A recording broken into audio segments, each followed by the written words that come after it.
Under graduate की छात्रा हूँ। ये साइबर क्राइम से रिलेटेड हम लोग को जागरूकता के लिए बताने के लिए ये कार्यक्रम मैंने रखा है। इसमें मैं ये बताऊंगी कि साइबर क्राइम से होने वाले जो अपराध है उससे हम कैसे बच सकते हैं, और जब साइबर क्राइम अगर किसी के साथ हो जाता है किसी भी तरह का, या वो धोखाधड़ी है या किसी भी तरह का धोखाधड़ी है, तो इससे हम लोग कैसे बचेंगे। अगर हम लोग को पुलिस स्टेशन में जाके रिपोर्ट लिखना है तो उसके लिए कैसे रिपोर्ट लिखेंगे, या फिर अगर रिपोर्ट लिखना है तो उसके लिए कैसे लिखेंगे। सबसे पहले अगर कोई ईमेल अगर हम लोग के पास आता है अननोन ईमेल, तो उस ईमेल का जो आता है ना तो उसको हम लोग को क्लिक नहीं करना रहता है, क्योंकि अगर उसमें कोई तरह का मैलवेयर होता है तो वो हमारे सिस्टम में आ जाता है और वो क्या करता है, एक तरह से जासूस की तरह रहता है हम लोग का फोन। वो जासूसी करेगा और जो भी हम लोग का जो भी कॉन्फिडेंशियल जो भी गोपनीय जो हम लोग के पास जो भी इंफॉर्मेशन रहेगा ना वो किसी तीसरे इंसान तक भी जाएगा। मेरे पास तो रहेगा नहीं, किसी तीसरे तक भी जाएगा। इसलिए मेरा जो ईमेल अकाउंट है इसमें जो ये है,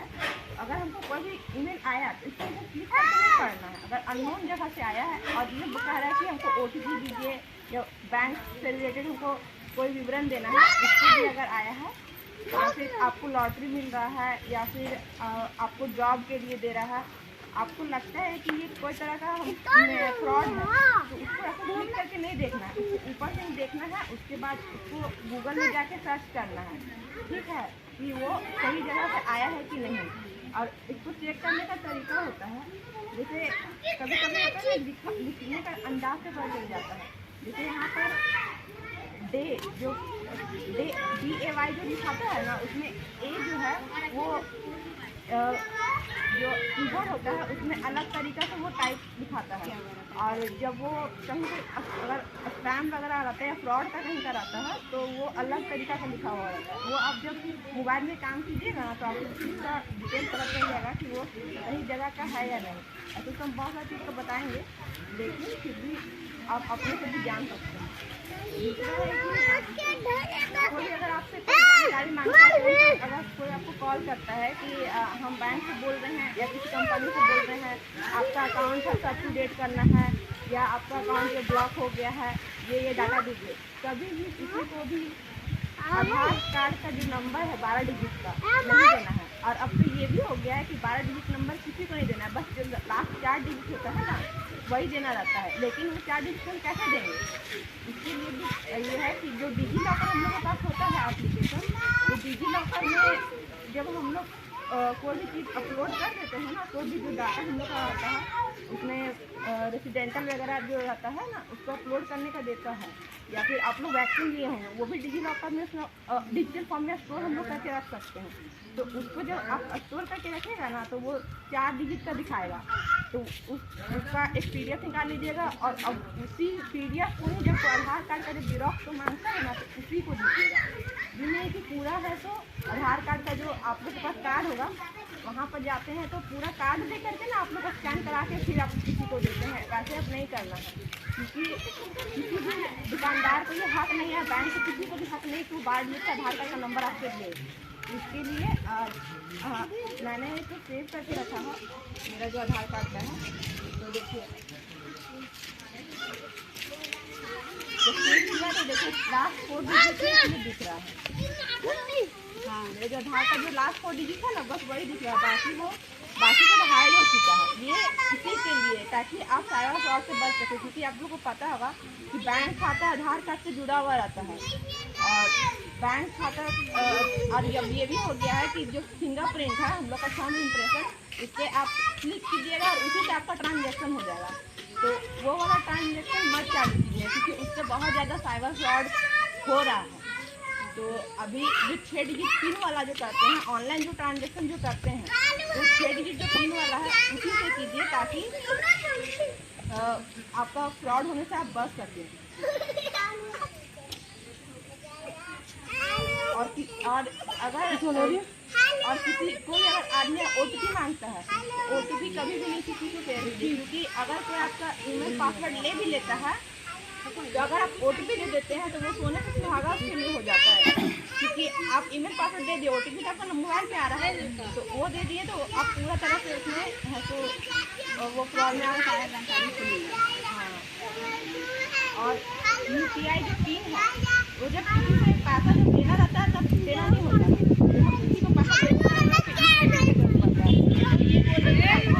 आपका अकाउंट हम इतना पैसा ट्रांसफर कर देंगे, आप हमको अपना UPI पिन दीजिए, कभी मत दीजिएगा। नहीं, सिम कार्ड का जो सिम कार्ड है, सिम कार्ड से ही फ्रॉड होता है। सिम कार्ड का क्या करता है, उसका डुप्लीकेट बना दिया जाता है और उससे क्या करता है, वो नंबर है तो वो रख लेता है, कोई भी चीज़ आएगा नोटिफिकेशन वो अपना सारा उसी का मोबाइल पे आ रहा है। आपको फाइनेंशियल इंफॉर्मेशन नोटिफिकेशन आया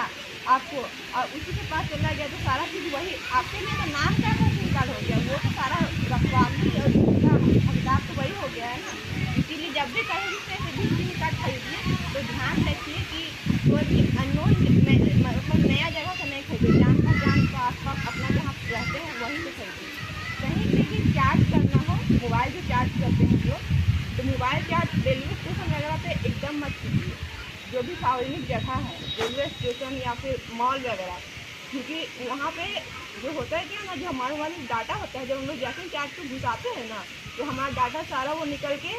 चला जाता है वो केबल में, और वो थर्ड जो वहाँ पे जो रहता है ना, और रेलवे स्टेशन में बहुत ज़्यादा ये फ्रॉड हो रहा है, क्योंकि लगा देता है वहाँ सिस्टम में एक डिवाइस, वो क्या करता है आपका डाटा को ले आता है, आपको लग रहा है कि डाटा ही नहीं जा रहा है, लेकिन उससे क्या होता है ना, आपका ज़िंदगी को भी वो मतलब कि खतरा में डाल सकता है और आपको वित्तीय हानि भी कर सकता है, बहुत तरह का मतलब कर सकता है। इसीलिए रेलवे स्टेशन पे तो नहीं करें। अब क्या अगर फिर बोलेंगे कि रेलवे स्टेशन में नहीं करेंगे तो कैसे कर सकते हैं, जब कभी अननोन जगह पे कहीं जाइए तो मोबाइल दुकान में होता है एक केबल चार्ज करने का पैसा रहता है, कुछ पैसे में चार्ज किया जा सकता है, लेकिन दुकान भी ऐसा नहीं होना चाहिए कि नया जगह खरीदे, कहीं भी सिनेमा हॉल के पास में भी नहीं करना चाहिए, वो भी सार्वजनिक जगह है, वहाँ पर भी मोबाइल केबल वगैरह से चार्ज नहीं करना है। कहीं पे भी जो फ्री वाईफाई है नहीं यूज़ करना, क्योंकि उस दिया ही है उसने मैलवेयर घुसा करके, वो चाह रहे हैं कि आप यूज़ कीजिए, आप यूज़ कीजिएगा, आपका जो सिस्टम है वो उसके कंट्रोल में आ जाएगा, अब वो जो चाहे वो कर सकता है। उसके लिए हम लोग को बोला गया है कि आप लोग 2 फैक्टर ऑथेंटिकेशन कर सकते हैं। उसके लिए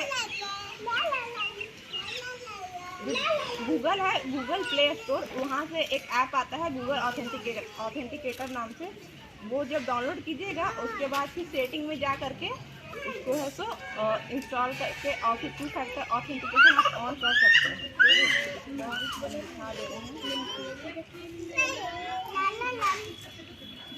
देखिए गूगल ऑथेंटिकेटर नाम का है ऐप, उसको आप है तो जाइएगा गूगल प्ले स्टोर में, तो वहाँ पर से आप इसको पहले इंस्टॉल कीजिएगा, उसके बाद जो हम लोग का सेटिंग आता है ना, सेटिंग बार में जो रहता है वहाँ पर जा करके आप है सो उसको ऑन कीजिएगा, और फिर वहाँ पर 2 फैक्टर मांगता है, जिसमें होता है क्या कि मोबाइल नंबर डालना होता है, मोबाइल नंबर में जो फ़ोन का आप कर रहे हैं उसी फ़ोन का मोबाइल नंबर नहीं डालना है, जैसे दो तीन नंबर जैसे घर में होता है ना मोबाइल का, तो छोटा फ़ोन भी रहता है ना, उस फ़ोन का भी नंबर आप डाल सकते हैं, ताकि होगा क्या कि अगर ये मोबाइल अगर आपका हैक हो चुका है तो आपका जो OTP अगर आएगा ना वो उस पर आएगा, तो उससे क्या होगा कि एक सिस्टम पे काबू कर लिया, लेकिन फिर वो कुछ नहीं कर सकते क्योंकि दूसरा वो मेरा बंद अभी रखा हुआ है, ठीक है ना, तो इसीलिए वो ज़रूरी है वो करना। और एक है ऐप है M2, उसको अपलोड करना है, ठीक है, वो ऐप से होगा क्या कि अगर आपको मोबाइल में बहुत तरह का ऐसा होता है हिडन एप्लीकेशन होता है, वो क्या करता है छुप करके जासूसी करते रहता है आपका फ़ोन में। चाइनीज़ का जो बहुत सारा चाइना का ऐप आप लोग देखें बैन हुआ है इस समय में, तो उसको क्यों हुआ, क्योंकि वो क्या करता हमारा यहाँ से डाटा ले जा रहा था और जासूसी कर रहा था कि क्या है तो क्या इन्फॉर्मेशन है, तो उसके लिए जो ऐप आप लोग जब इंस्टॉल कीजिएगा, ठीक है ना, उसमें इस तरह का ये इसमें जो ये पोटेंशियल मैनेजमेंट ऐप है इसको 0 करना, अगर ये इसके अंदर अगर 5, 6, 10 जो भी ऐप होगा कितना जरूरी होगा इसको हटाना है, हाँ इसको अनइंस्टॉल करना है, जाकर गूगल प्ले में जा करके अनइंस्टॉल करना है। उसके बाद आएगा ये पोटेंशियल बनाना ऐप, लेकिन जो ये ऐप कुछ ऐप्स है इसमें जो ऐप ज़्यादा ज़रूरी है उसी को हम देना है, बाकी को हटाना, उसको भी अनइंस्टॉल करना है। फिर हिडन ऐप्स है उसको भी हटाना है, जो मिसकॉन्फ़िगर सेटिंग है इसको भी हटाना है। अगर इसके अंदर जो भी ऐप आ रहा होगा, क्योंकि वो क्या करता है, जासूस, एक तरह का जासूस होता है, वो जासूसी करते रहता है। और ट्रू कॉलर आप लोग बहुत तो यूज़ करते होंगे, वो चाइना का ऐप है, वो एक तरह का जासूस है, उसको हटा दीजिए इमीडिएटली। अगर एनीडेस्क नाम का कोई ऐप होगा, ANYDESK, उसको भी हटाना है, वो भी एक तरह का जासूस है। अगर किसी को वाईफाई, अगर कोई बाहर का ज़्यादा कोई यूज़ करता है, जिसको बाहर का अगर काम है यूज़ कर रहा है, तो उसके लिए क्या है कि उसको VPN करके एक सॉफ्टवेयर लेना होगा, वर्चुअल प्राइवेट नेटवर्क, जिससे वो क्या कर सकता है कि वो बच सकता है मालवेयर से, उसको खोले वो मालवेयर नहीं है। इसके बाद है कि ATM कार्ड में बहुत तरह का धोखाधड़ी होता है। होता क्या है कि ATM कार्ड में जब आप कार्ड डालते हैं ना, वहाँ पे कभी कभी क्या होता है ना, सेलो टेप जैसा चिपका हुआ रहता है, तो वो होगा क्या ना, आप कभी चेक करके डालिएगा कि कहीं उस तरह का कुछ चिपका हुआ नहीं ना, तो क्या करेगा ना, वो आपको पिन नंबर को प्रिंट कर देगा, और उसके बाद उसके अंदर एक डिवाइस लगा हुआ रहता है, जो आप पिन डालिएगा ATM में, वो क्या करेगा, पिन को भी स्कैन कर देगा, और आपका जो ट्रांजेक्शन होगा वो तो हो तो जाएगा, लेकिन किसी और के अकाउंट में चला जाएगा। इसलिए जहाँ कभी भी ATM जब भी यूज़ कीजिए, तो जहाँ सिक्योरिटी गार्ड हो या जो बैंक के बगल में हो, जो बड़ा बैंक होता है ना उसके बगल में हो, वहीं का ATM यूज़ कीजिए, कहीं और का नहीं। और कहीं का भी जगह ट्रांजेक्शन करने के लिए कोई बोले कि जो सार्वजनिक जगह है, जैसे कि सिनेमा हॉल, ये सब, वहाँ पर कभी भी QR कोड से हम लोग UPI से करते हैं ना, ऐसे स्कैन करते हैं, ट्रांजेक्शन कर लेते हैं, वो QR कोड से भी हानि हो सकता है, क्योंकि आपको पता नहीं है कि वो किसका QR कोड है, वो कहाँ जा रहा है ट्रांजेक्शन। आप पता चला आप ट्रांजेक्शन करने गए, आपका मोबाइल हैक हो गया, कोई तरह का वो लिंक भेजा, बोला आपको ये करने, और आप किए और आपका मोबाइल वो हैक हो गया, तो वो चीज़ नहीं करना है। जहाँ आपका जान पहचान है वहीं पर ऑनलाइन पेमेंट यूज़ कीजिए, अगर अननोन जगह पर ज़्यादा ज़रूरत पड़ता है तभी यूज़ कीजिए, सब जगह नहीं करना है, और इससे बचना है। और यूज़ करने का नौबत आता है तो चेक कर दीजिए कि सही जगह का है या नहीं। अरे वो क्या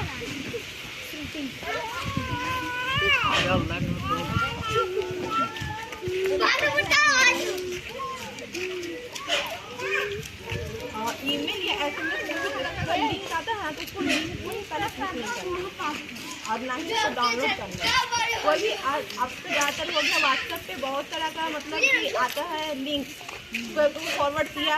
फॉरवर्ड करते गया बहुत दूर तक चला जाता है। अब कोविड के टाइम तो बहुत ज़्यादा इस तरह का हो रहा था, तो वो चीज़ से बचना है। कोई भी चीज़ अगर फॉरवर्ड करे, आपका अगर नोन आदमी भी, अगर कोई जाना पहचाना आदमी भी अगर फॉरवर्ड कर रहा है ना, तो आप ऊपर का जो रहता है ना, उसको पहले है तो गूगल में जाके चेक कीजिए कि वो सही जगह का है या नहीं, ठीक है ना। जो भी लिखा हुआ रहता है ना, उसको गूगल में जाकर के आप लिखिएगा, और जब चेक कीजिएगा तो आपको पता चल जाएगा कि वो सही जगह का है या नहीं, तब जाकर के उस लिंक को आप क्लिक करके डाउनलोड कीजिए, नहीं तो नहीं करना।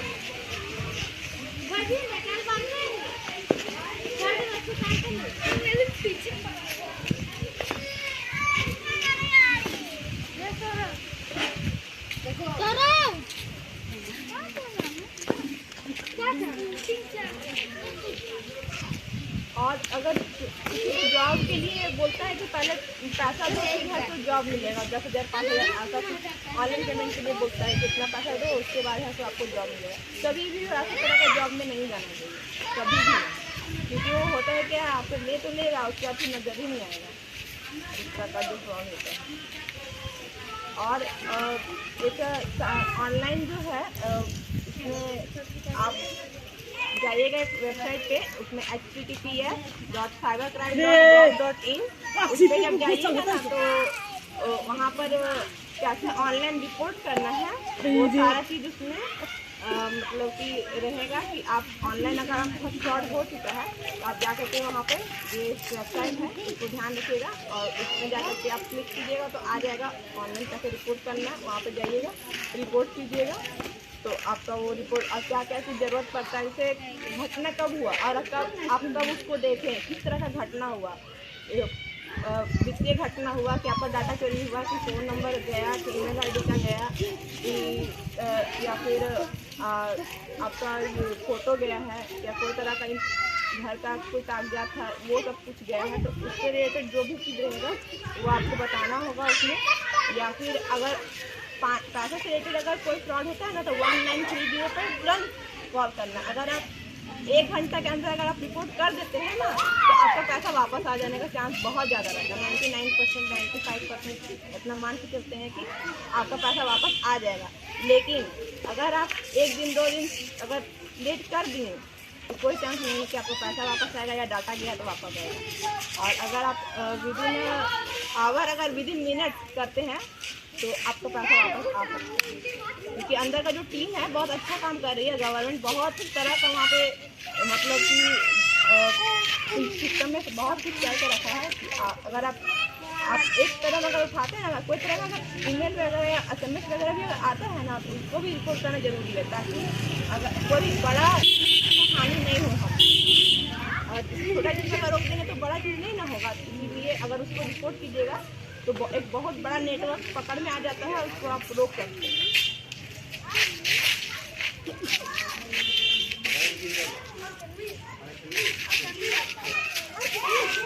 और ऑनलाइन ऑनलाइन सब जगह सामान नहीं खरीदना चाहिए। बहुत तरह की वेबसाइट बहुत होता है, क्या दिखाता है कि मेरे पास ये सामान है, इतना ये है वो है, लेकिन बहुत जगह का डुप्लीकेट होता है। कुछ जैसे अमेजोन वगैरह का ही होता है ना, तो उसमें बड़ा बड़ी कंपनी होता है ना, उसका डुप्लीकेट ये बना के रखता है कि ताकि जो जिसको नहीं पता है वो उसका झांसा में आ जाता है। इसलिए कोशिश कीजिए कि अपना आसपास की जगह से ही सामान खरीदें। ऑनलाइन जिसको आता है उससे आप खरीदवा लीजिए या फिर उससे आप सीख लीजिए। लेकिन अगर नहीं आता है तो खुद से ट्राई नहीं कीजिएगा, उससे जान लीजिए कि क्या वेबसाइट होता है, कैसे करना होता है, नहीं करना होता है, वो बता देगा। उसके कार्य नहीं करना है।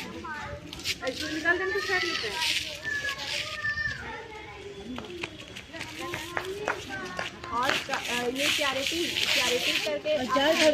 पैसा किसी को आता है, किसी ज़रूरतमंद के लिए आप कोविड टाइम में बहुत हो रहा था कि किसी को आप चाहते हैं अगर आपको ज़्यादा पैसा है तो आप दान कीजिए। उस तरह का बहुत तरह का होता है कि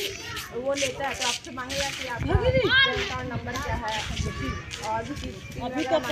कभी भी संगठन में मतलब देना चाहिए ऑनलाइन। जब आप किसी को जानते हैं पर्सनली तभी उसको देना है, नहीं तो नहीं।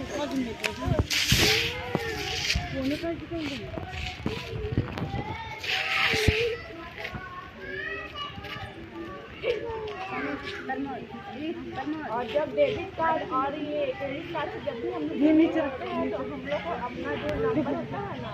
वो छुपाना होता है। नंबर जो होता है छुपाना होता है, और वो जब हम लोग किसी में ट्रांजेक्शन कर रहे होते हैं ना उसी का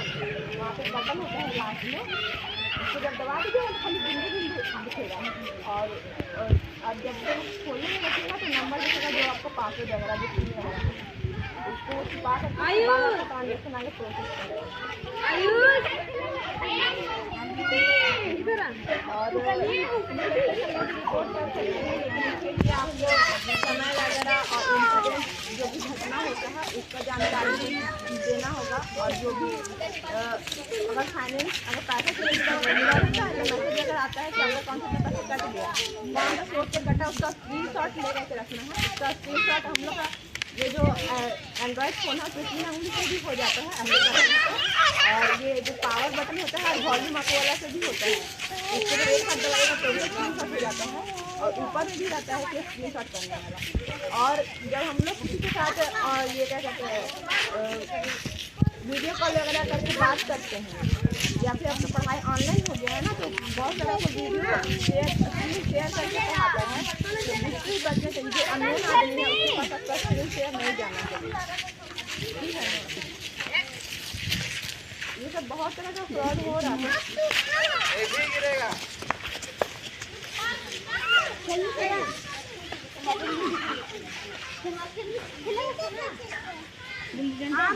तो पहले बार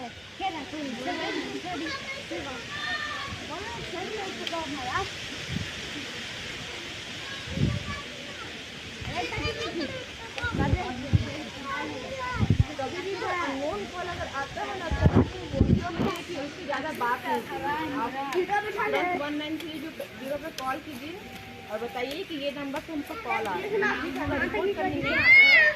पहले तो 1130 पे कॉल कीजिए, किस तरह का हमको कॉल आ रहा है वो तुरंत चेक करेगा कि कहाँ से। SMS आता है अननोन बैंक से मांग रहा है आपसे, बैंक कभी भी कॉल करते हैं आप किसी को भी जानकारी मांगते हैं, क्या मांगेगा आपको, वो कभी नहीं मांगेगा।